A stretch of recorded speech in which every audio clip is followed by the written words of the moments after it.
So tonight I'm going to do two different fly patterns.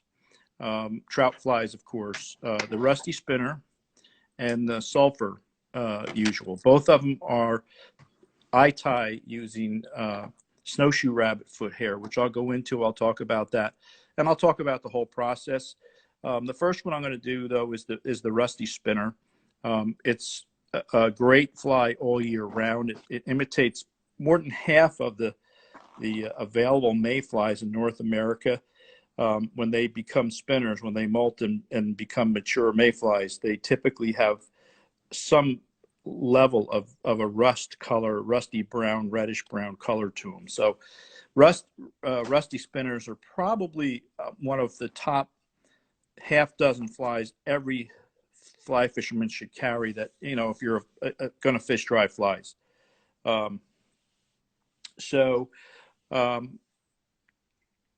Anyway, you should always carry these. And the thing is, they're all different sizes. I tie them in sizes 10 for like the Isonychias and the slate drakes, down to size 20 and 22s for the little blue-winged olive rusty spinners and so forth, and everything in between. The most common sizes I use are 14s and 16s and 18s. So with that said, what I like to use is a dry fly hook that's standard wire or light wire. A 1X, I'm going to use a 1X long. I like that for this because you'll see it gives you nice proportions for the spinners. I'm going to use a Partridge Sprite hooks, all-purpose dry. It's a 1X long. It says standard wire, but it's a little fine. It's very sharp. First thing I'm going to do is flatten the barb, and then set it in the hook in the vise. So the one thing about spinners, as you may know, is that they're the last stage of a mayfly before they mate and lay eggs and die. So one of the things you got to keep in mind when you're tying spinners, most spinners, not all, but the majority of spinners, particularly the ones that are rusty brown, tend to have very thin, slight bodies. They're not very robust bodies with spinners. They're typically the last stage. They haven't eaten. They're a little dried out. So we tend to keep in mind that you don't want a bulky body. So what we're going to do is start with I always use, most of you that know me know, I tie 90% of my flies with olive Danville 6.0. You can also use brown or black or whatever you have. And what you want to do is, it's hard to see here, but I have about 10 inches of thread out. And the reason is because I'm going to save the tag in when I break it off to split the tails, which I'll show you how to do that. So what you want to do is start about a hook eye diameter back from the eye, and then wrap back nice and tight, and then pull tight. What I do is I don't cut it. I make one or two wraps right here, and I break off my thread, but save this piece. And I'll show you what we're going to do with that in a minute. So for now, first thing we're going to do is tie in our snowshoe rabbit. So with respect to snowshoe rabbit, it's a fantastic material. I use it a lot. It's very, it floats very well. It's very buoyant, and it's a great material to fish with. Doesn't require a lot of floating. So I want to just show you how I prepped it. Here is, I'm going to spin this out a little bit. See if I can, let's see, go the other way. There we go. So here's a snowshoe rabbit before, and then what I do to prep it is I cut off, as you'll see here, I cut off all these outer straight stiff hairs to get to the good foot hairs, as you can see here. Right? And what you want to look for when you're getting the snowshoe rabbit is look for, as you can see, this has a nice, almost glassy look to it. It's some semi-translucent, and it's nice and straight and long for spinner wings. And what I'm going to do is I'm going to cut a piece out of this from this area right here. As you can see, it's fairly straight, and it gives me good hair to work with, so I have plenty of length. So what I do is I'm going to cut a piece out of that area I just showed you. And you don't want a lot. Most guys, when they tie with this stuff, they use way too much for a spinner wing. Spinner wings are like cellophane. They're clear. They're very thin. They're just like that wrap you put on food when you put it in the fridge. It's really thin, clear wings. So that's all I have. As you can see, it's not much. And then what I do is I want this length here. So the first thing I'm going to do is turn this around, which I normally cut it out and hold it the way I'm going to tie it in. And I'm going to take this and grab the top half and pull out all the underfur. Okay. So you have a fairly thin amount, because I'm going to still thin this out. So you can see, I hope you can see what I have there. See how it's very glassy? This is a beautiful snowshoe rabbit foot. As you can see, it's very glassy. So what I'm going to do is just take this, and some of these hairs that are kind of bent out and stuff, I'm going to try to keep mostly just this really straight stuff. Like, see this one? That sucks. This one here, that goes. Okay, so then you have, it's fairly straight. I'm going to take it, lay it in here, facing forward, make one wrap up, down, and back straight up, and pull straight up, maintain my tension, and hold it in place, and make a few tight wraps forward, and then a couple back. Don't make too many wraps. Most guys I see when they tie, they over wrap. You only need a few. That thing's nice and tight. It's right where it needs to be. Then I'm going to take these little butts, just clip them at an angle, so I got a nice tapered body, right? So your wings tied in. You're gonna have hairs. Snowshoe rabbit is gnarly, so you'll get used to it. Needs a little saliva. Once you have it tied in, don't mess with it. Just go back over the butts and make a nice, as you can see, a nice tapered body. See what I have there? And that's all you want. A little smoother taper than mine. A little thinner. Always think about your wraps. I always tell people, and it's hard unless you tie a lot, but try to I try to make every wrap count.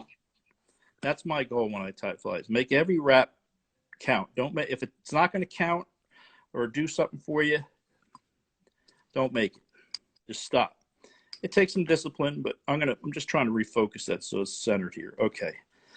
So you can see and also so you get a nice foundation. Everything on here is nice and smooth. The next thing I'm going to do is take a couple of done microfibbets. Just your basic, simple microfibbets. Everybody can see that. I'm sure you're familiar with these. And you just want to take two. And I take them out of here like very carefully so that when I pull them out, the tips stay, the points stay. So I hold them very far down here and tight so that the tips are even. Now what you want to do is, I like to have my tails about shank length, maybe a little bit more, which is about right there. And so I'm going to take that, put it on here.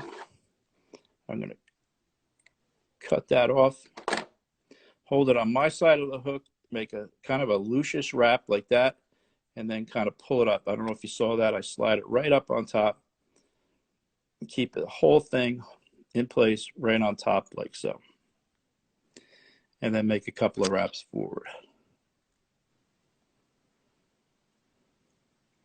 Okay, so my tails are tied in. Okay, next thing I'm going to do is I just take my fingernail and push them up a little bit and play with them a little bit. It doesn't want to separate. I think I had a little saliva on my fingers. Of course, it usually works real easy when I'm doing it with nobody watching. That's the way it always works. Oh, of course. So if you have to, you just take your dubbing needle and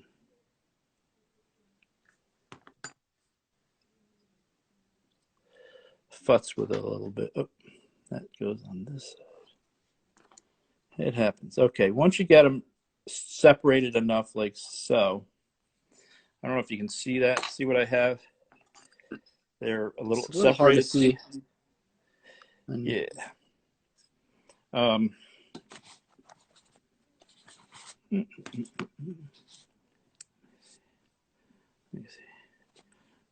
Let me just move this over a little. You can see that now, right?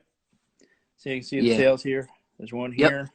They're not exactly uniform yet, because what I'm going to do is I can see they're a little on my side of the hook shank. So I'm going to go back, kind of just push them over a little bit in my thread. Take your piece of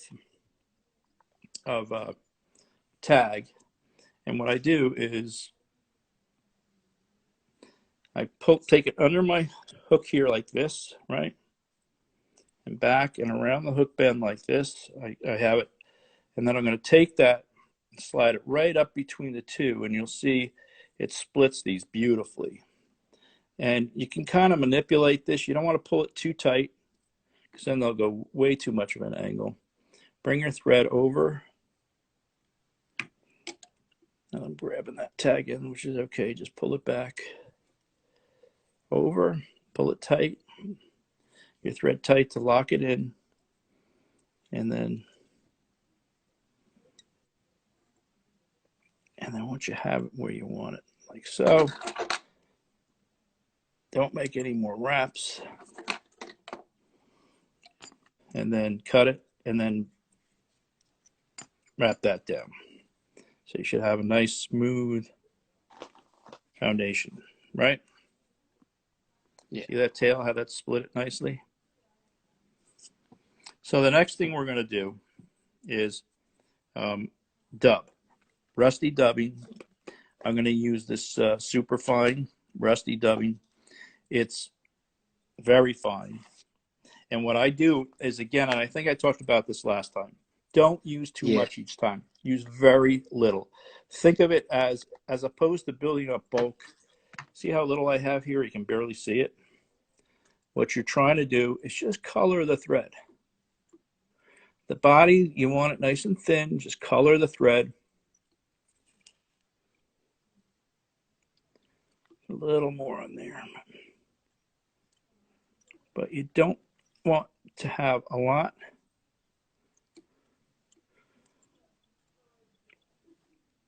And what I tend to do with these flies with the longer body is I'm just got to be real patient. Don't try to force it.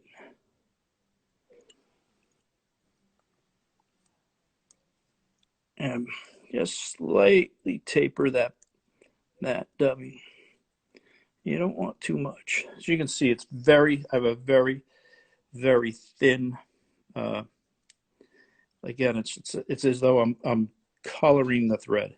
Let me see if I can see how thin that is, everybody. Okay, so once I have that, the other little trick I do with these tails when they're like that is I'll wrap this back, right?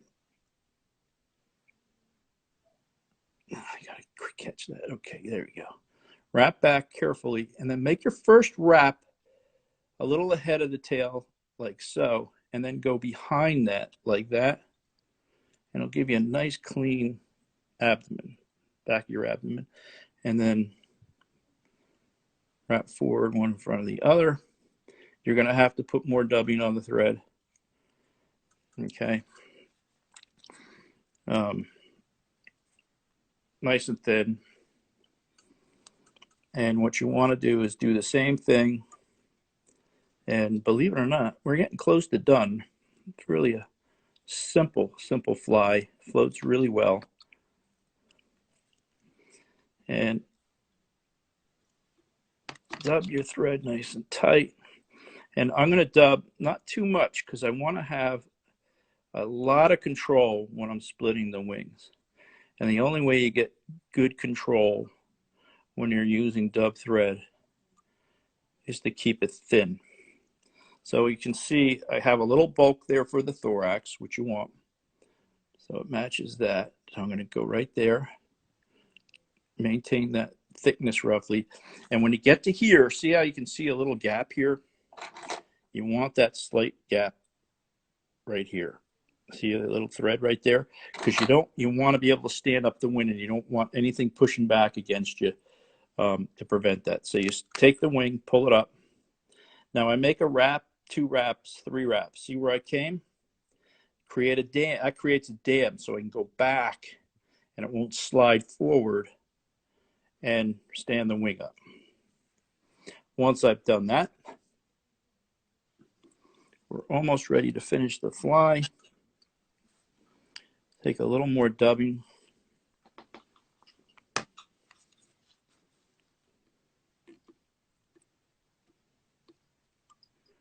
Like so. Saliva is your friend, by the way. So I have it nice and thin. It's fighting me a little bit. It's because it's synthetic. Okay, so once you have that, you take your wing, check it, roughly divide it in half, like so. Take your thread up and over, like so.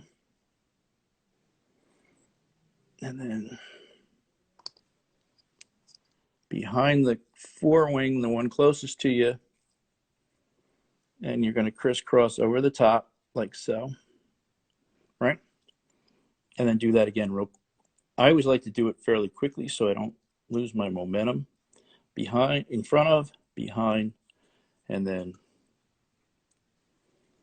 behind and in front of, like that, right? And then I'm going to wrap once or twice, once in front to lock that in, pull this forward, push this forward with my thread so it's perpendicular to the body, to the thorax, like so, right? Pull this back, and you should, if you did it right, you'll have just enough thread to finish your fly, like so, right?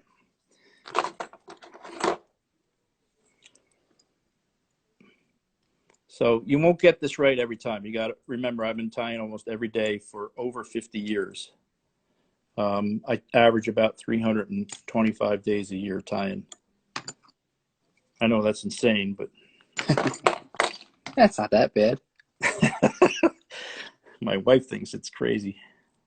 Well, so here's your fly before. See, it's nice and divided. As you can see here, it's nice divided. You know, and if you have a little stray like I have here, you just cut it out without cutting everything else. So I'm going to take out a few of these odd strays like that, but see how you have a nice even top, thin body, split tails. Same thing on the bottom, nice and even.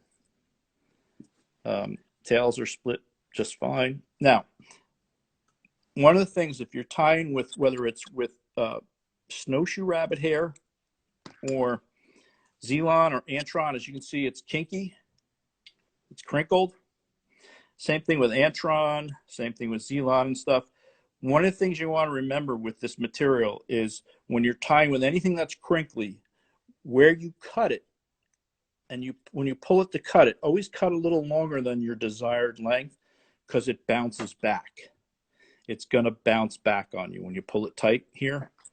It's going to go back because it's going to want to crinkle again, and it's going to go back and shorten that. So you want to make sure you cut it a little longer than you think.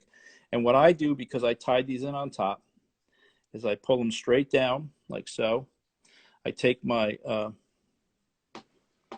scissors as a caliper, and this is my length, right? Hook eye to hook bend. Keep my scissors like that. I come down here like so. Now I'm going to bring this down here. That's the length I want, but I'm going to go down a little further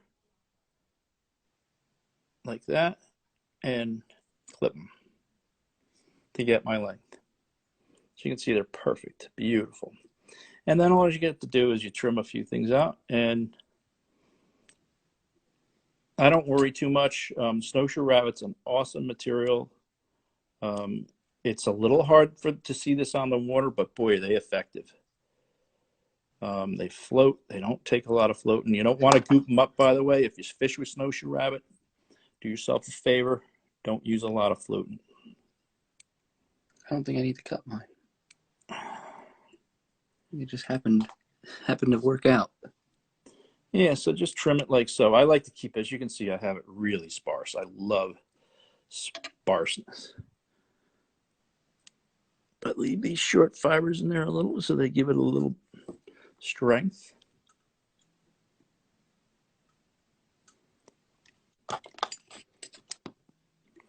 And there you have your snowshoe rusty spinner. Looks good. Yeah. That's it. See, nice bottom, nice and smooth. See how those wings are glassy? If you guys get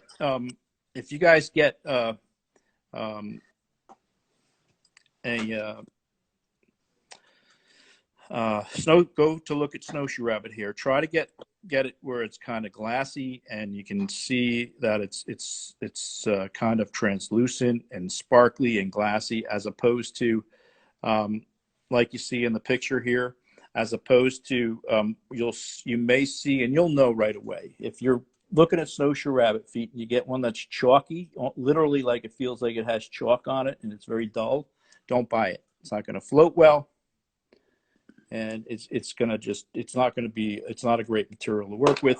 That means it's dried out, and it's just don't buy it. Do yourself a favor. So that's your snowshoe rabbit hair foot spinner. Fairly quick, easy. Anybody have any questions? I mean, it was it. What's that? Thoughts on biop bodies. Butthead on the Fly says thoughts on biop bodies. I do tie them with biop bodies. I prefer dubbing, and I think that's I started doing this and I learned from the guys up in the Catskills and years, like in the 70s, and I've always been a dubbed body. But if you like the biots, you can use them. Here's a difference. This is a rusty spinner with a biot body. This one is a parachute high vis one, but see the biot body looks great. By all means, if you like that, by all means, don't. What I'm showing you is what works for me, and the most important part of what I'm showing you tonight is the winging and the tail. But if you like biots, by all means, tie in a biot for your abdomen and wrap it, because fly tying and fly fishing, it's all about having confidence in your fly, and the way you have confidence in the fly obviously is tying it the way you like to. So keep that in mind. There's no right or wrong, by the way, guys. The other thing you want to keep in mind, if you're going to use hackle fibers for the tail, long hackle fibers instead of microfibers, go for it. But you're not going to be able to split them this way. The thread, because they're not quite as stiff as a microfiber, they're not going to behave for you. They're just going to drive you crazy. So keep that in mind. So what I do with some of my flies anyway, because most spinners are that, not most spinners, the females at least, they have yellow egg sacs. So I split my hackle tails with hackle fiber or called the canard fibers with a little ball of yellow dubbing at the rear behind before I tie in the let me just take this out so it doesn't confuse you. Ooh. It just went in my junk bin. See what I do? A little ball of dubbing, then I tie in the tails and split them with that. Looks like an egg sac. Oh, nice. And I'll tie this spinner at some point. We'll do another podcast, and I'll tie one of these up, show you how to tie the high vis spinner, which is really, really effective too. Brando asked, how do you remedy beaver dubbing chock full of super long guard hairs? You got to chop it up, shorten it. Beaver shouldn't be too long unless it has the guard hairs in it. The beaver you get for dubbing should have all the guard hairs taken out, the better stuff. So that's a good point. I'm so glad somebody asked about beaver. If you're tying these flies and you like to, I like to use natural materials, but with the rusty spinner, I find that I've got the superfine is the easiest to keep a nice thin body. So I use that, but I also do use beaver. I'm glad you asked that because, and the reason I use beaver over rabbit, for instance, for body dubbing, particularly on dry flies, is because it dyes well. It holds the dye. It holds its color very well compared to like rabbit, particularly like if you're tying a like a sulfur or something with yellow rabbit. You tie it up sometime and get it wet, and then tie it up with beaver. You'll see the beaver maintains its color much better. It doesn't darken up. The hook doesn't show through, and so forth. When it gets wet, it tends to be it's very it's a great beaver. I use a ton of beaver for my dry flies, particularly like my sulfurs and stuff. And because it does hold dye very well. Mike Albino, Designed to Deceive, asks, are there any particular brands that have a better feet than others that you find, like Nature's Spirit? He says he finds Nature's Spirit has better natural materials more than Hairline or Wapsi in his experience. Snowshoe Rabbit feet are one of those ones I would never buy it online. In fact, I never buy any hairs online for the reasons I gave in the last podcast. I want to see it. I want to feel it. I want to know the quality. And you can't get that. I mean, you can ask these guys to send you feet that are translucent, but, you know, the people that work in the warehouses, not all of them are fly tires at these places. You know, if you have to order it online, see what kind of return policy they have. But I don't know if there's any one particular brand. If you know hunters and stuff that hunt snowshoe rabbit, by all means, use their feet. They're the best, fresh and everything. But I've seen Nature's Spirit. I've seen Wapsi. I've seen, you know, what's that one, Spirit River, and some of the others. And their feet vary from foot to foot. Because, you know, obviously they get it in bulk and they package it. They got to sell it. So it's just one of those things you got to be careful if you want the best stuff. I always tell guys, you want to tie the best flies, use the best materials. Practice and use the very best materials. I can't stress that enough. The difference, like when I teach fly tying classes, sometimes I'll intentionally first have the guys tie with a poor quality material and see how they do with that, and then I'll have them unwrap it and then tie with a real high quality material, and almost always their chins hit the floor. It's such a big difference. And with snowshoe rabbit, the chalkiness is it's dried out. They don't float great. If you have them, you can use them. You're probably going to have to use a little more floating or paste floating, which I don't even carry paste floating. I use Frog's Fanny. That's it. Lloyd Bridges asks, how many flies do you get out of one snowshoe?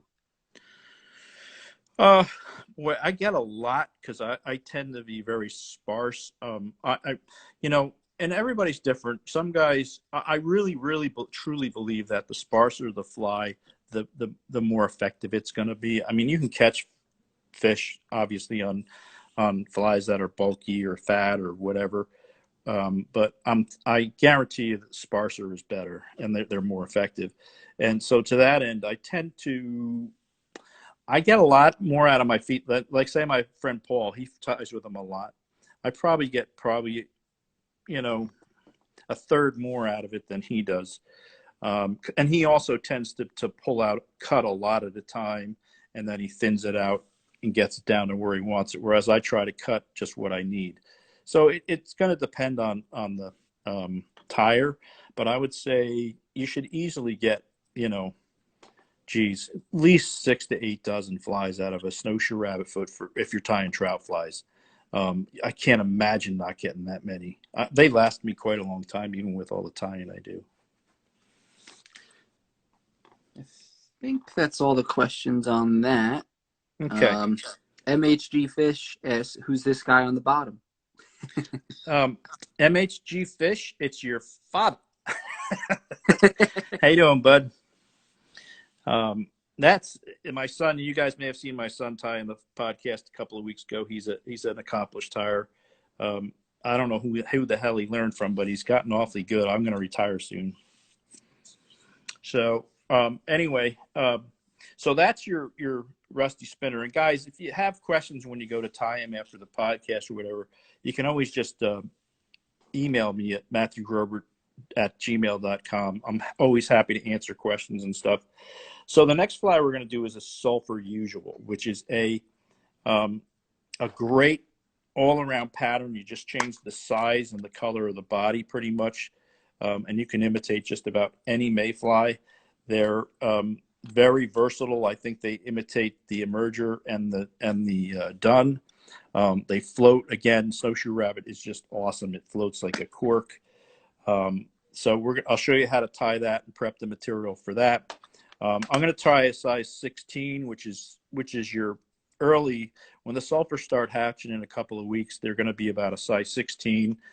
And then, as a couple of weeks go by, they tend to get smaller 18s and 20s. So we're going to tie a size 16 on a Partridge Standard Dry. I love these hooks.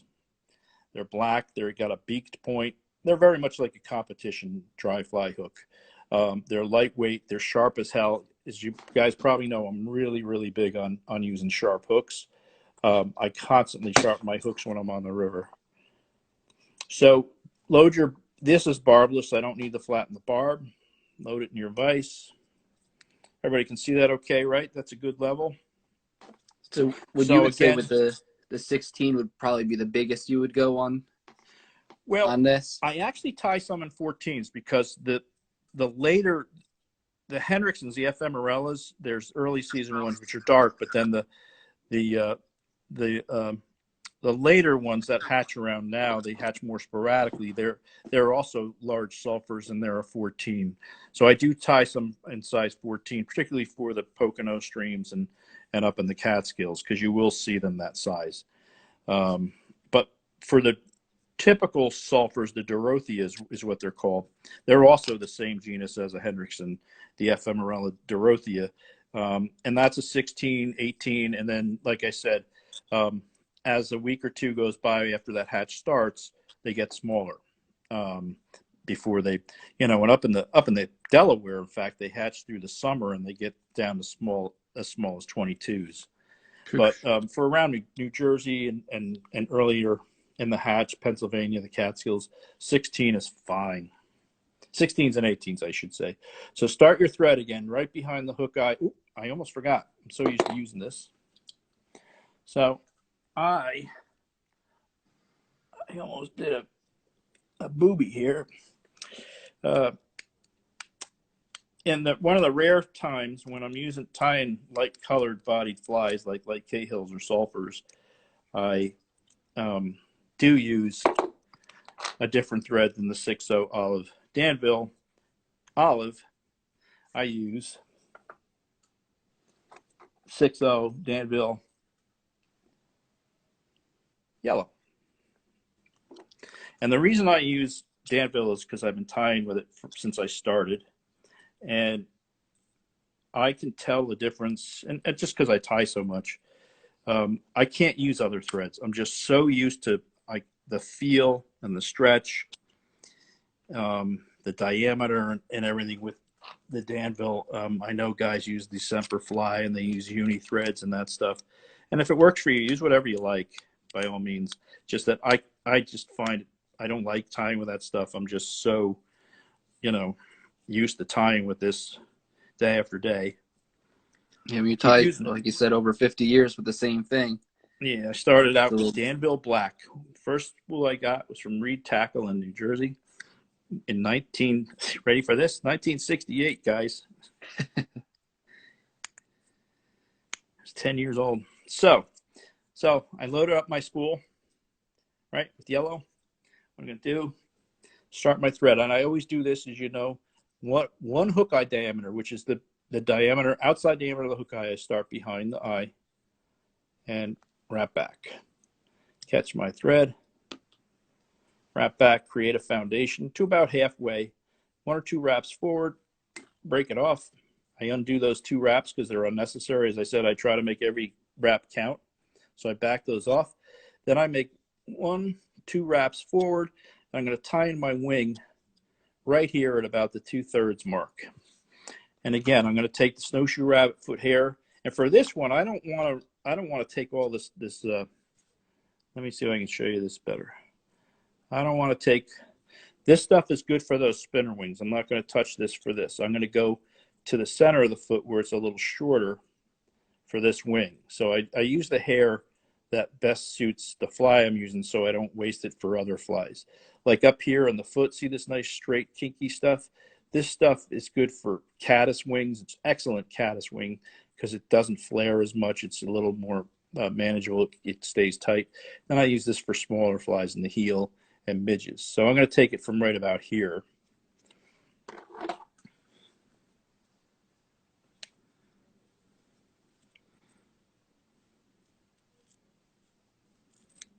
And again, I'm not going to take too much.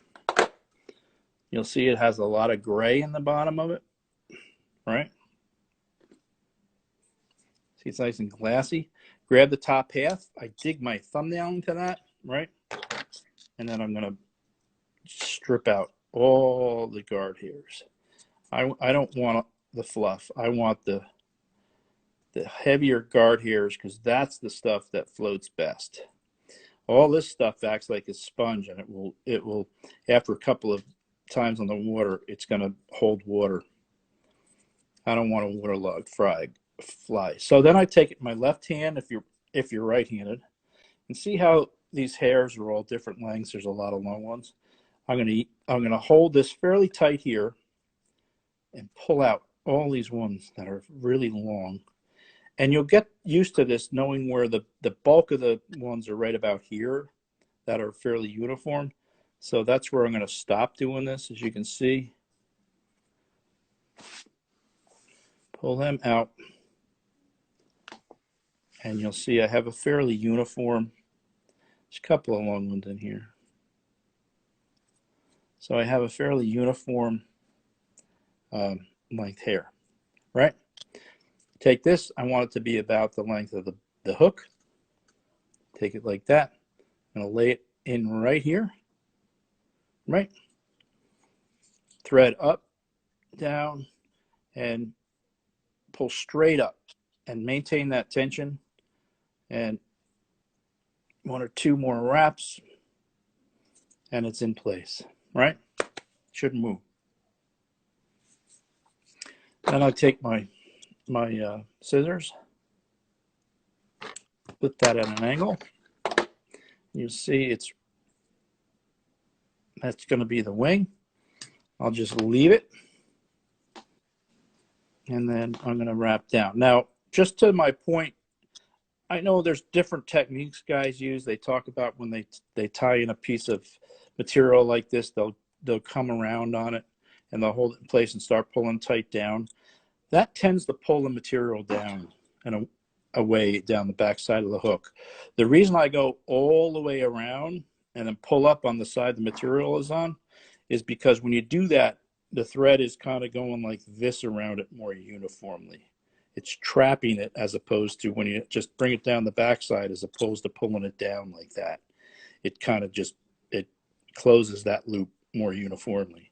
So that's why I do it that way. So then you wrap back to about the hook point.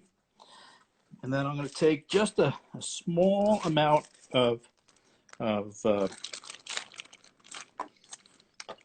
course, the piece of Zelon. I had a piece of Zelon ready to go for this. Of course, now I think I probably talked too hard or coughed or breathed too hard, and it's not on my table anymore. So I'm just going to take it's dark. You want like an ambery brown, or what they call mayfly brown, Zelon or Antron for the shuck. The other thing I do, guys, is I tie my sulfurs. Trout can be, if you guys, I don't know how many of you guys, a lot of you guys, have you guys fished the sulfur hatches? Yes, no? They are, how come I can't see what everybody's saying? Oh, there we go. What do you call it? Let's find this stupid stuff. I also use, for the shuck, lemon wood duck flank fibers, which have the speckles in them, and I'll tie a bunch like that as well. But I'm going to use Zelon for the trailing shuck tonight. And what you want to do is you don't want to take a ton of it. What you want to do is just take, what you're imitating is that emptying nymphal shuck of the nymph as the adult crawls out of it. And it's literally an empty carapace, so it's fairly translucent. Take it like so. I thinned it out, as you can see.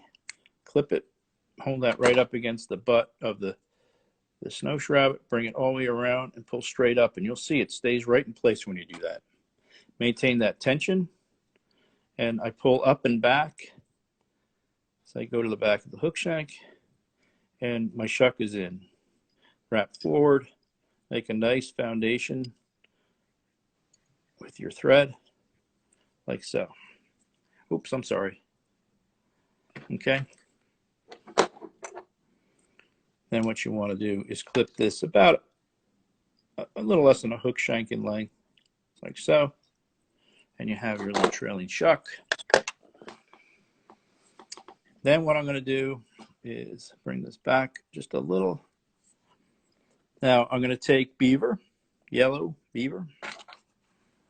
It holds dyes really well. It really holds it well, and so when it gets wet, it maintains its color well. And again, here's a little clump of it I'm going to use. And what I do is I'm just going to take literally tiny, tiny amounts out of here, like so. See all that? And again, what I do is I take it, I put it on the hook shank like so, fold it around, and boom.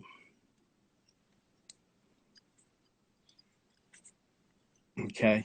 Now that's a little heavier than I want, so I'm going to move it down. I want, at the tail, I want it to be fairly thin, like so. Okay. See what I did? And just use small amounts and work it up the thread. If you want a little more bulk, just go over what you did instead of trying to put a whole lot on each time. Dub your thread. Oops. See that too much. So I guess I have, I don't know, 3 inches here. It may be enough. And then what I'm going to do is, again, I'm going to come back here, wind back, make my first wrap ahead of that open area there where the thread is. And then I'm going to come back and wrap behind that to lock everything in. And then nice and even forward. Don't push on the wing, just go to the back of it. Don't go any further because it won't stand up. Take your wing, pull it back like so. Make a wrap forward. Again, I create a dam with the dubbing. See how I went forward? And now when I go back, it won't slide forward. It'll stand up the wing nicely without sliding forward. And I'm done. Take that. And whip finish.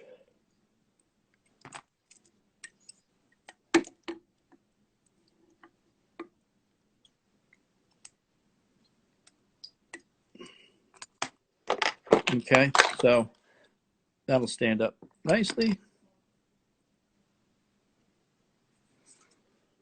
And that's your sulfur usual. What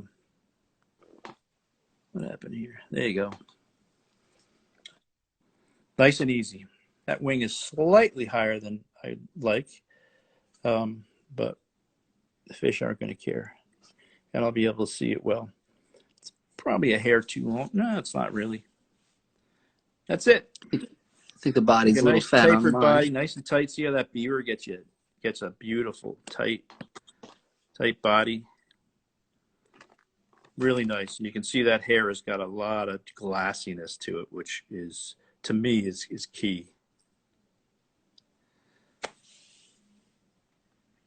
So that's your snowshoe, or it's better known as a sulfur usual. The original usual was Fran Better's pattern up in the Adirondacks.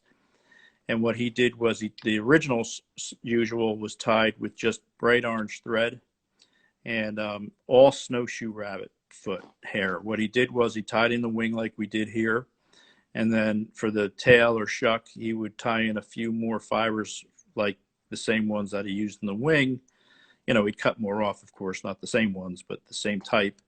And then for the body, he would, the underfur that he pulled out from when he does the wing and the tail, he would dub that on the orange thread and wrap it forward and create a kind of a grayish body. But when it got wet, the orange thread would show through and give it kind of a pinkish, grayish hue. And he kind of used that as a searching all around mayfly imitation. And it works. I tie him some that way too. But this is the sulfur. You can, like, if you want for a Hendrickson, I tie it with a pink mix of pink, gray, and tan dubbing, and with the same wing and the same shuck, just in the size 12 and 14. And one of the other things before I forget, guys always ask me, do you use snowshoe rabbit that's dyed? No, I don't. They make it dyed. You can buy it dyed, as you know, all different colors of gray and so forth. In my eye, I don't. It dries it out, for one, when you dye it, and two, I have not found it's necessary. I've been fishing snowshoe rabbit hair, foot hair patterns for since 1982 or 3, I think. The first one I had was one that I got from a friend who was tied by Art Lee back then, and then I went on a search and got more, and I've been tying with it ever since. But I have never used it dyed. I don't know that it's made any difference. I fish snowshoe rabbit caddis patterns. I fish it with all natural colored, and they do vary from white to kind of like this one, as you can see, the tips have kind of an amberish color to them, and some are almost a grayish color. And I will vary it depending on the pattern, at least getting a shade that's closer to the wing color. But I don't go out of my way. I don't use dyed. I don't want to dry it out.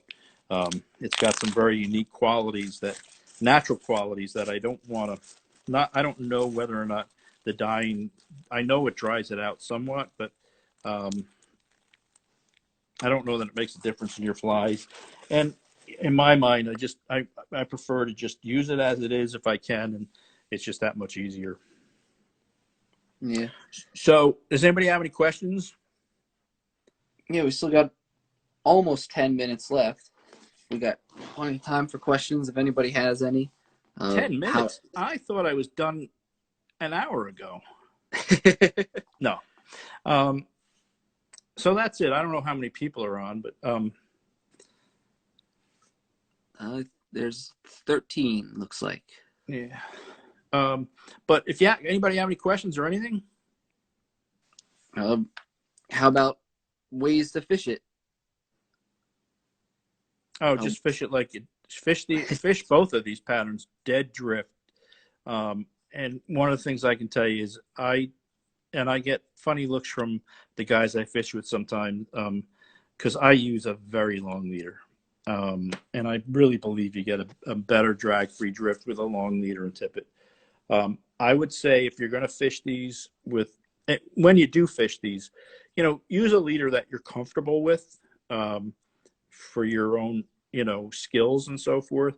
But make sure it's at least 9 feet long. But I always tell guys, if you want to fish a dry fly during a hatch and get a really good dead drift, make sure your tippet is 2 to 2.5 feet long at least. If it's shorter, you're gonna have trouble getting a drag-free drift. You will get drag-free drifts, but not as consistently as if you use a longer tippet. I typically use about a 3-foot tippet, but obviously you gotta use something that matches your skill level and how much you fish. If you don't fish a lot, by all means, don't go too long. Unless you're, it all depends. It's hard to say for everybody because there's no, as with fly fishing, it's everybody is different with their skills, their casting skills, their fishing skills. Bottom line is you want to go out and have fun but make sure your tippet's at least 2 feet long. And I would fish these flies with either 5X or 6X. And up on the Delaware, if I can get away with it, I'll use about 3 feet or more of 4X in some cases, depending on what the hatch is. If you can get away with heavier, by all means do it. But the best way to get away with heavier tippet is to make sure it's long. Mike asked, when you're dubbed, do you do clockwise or counterclockwise? Well, according to some of the guys that have bust my chops on a regular basis who do the shows with me and stuff, I dub wrong. I dub counterclockwise, looking down on my bobbin, which in theory, when you wrap it on the hook, it's supposed to loosen up. But as you can see, I've been doing it for so long and it works for me. I get a nice tight body without. Get a pretty nice taper. A lot nicer than mine. So, but if you can get used to it and it's your, again, there's no right or wrong, guys. Just do what you're comfortable with, as long as it works for you. Best thing to do, whether you do it clockwise or counterclockwise, if you're just starting and stuff, if you're not used to doing it counterclockwise, you're probably better off doing it clockwise because it does tighten somewhat as you wrap. If it's not really tight to begin with. Again, my hands are like ridiculous and like from tying flies for so long, like my finger strength. But not most of you guys, I don't know how often you guys tie, but if you're just a casual tyer and stuff, try to do it clockwise. It'll be to your benefit. But if it's not comfortable, do counterclockwise. That's more comfortable for me. I mean, Walt Eddy years ago told me I should be doing it clockwise, and I tried it, and it just is uncomfortable. And one day he made me tie in Adams doing it clockwise. It was kind of uncomfortable. I did it, but it's just, the best thing to do, regardless of what direction you go, only use very small amounts of dubbing, very small, and fold it around the thread, and then use your thumb to further fold it and dub it around the thread. And don't go back and forth. I see guys go back and forth, and it's like all you're doing is counteracting what you're trying to do each time you go the opposite direction. Mm-hmm. Anybody else with any other questions? We got 2 minutes left. So,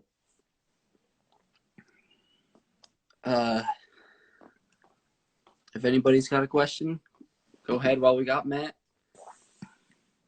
And if you have questions after tonight, you just email me. Or you can catch me on Instagram. People message me all the time on Instagram.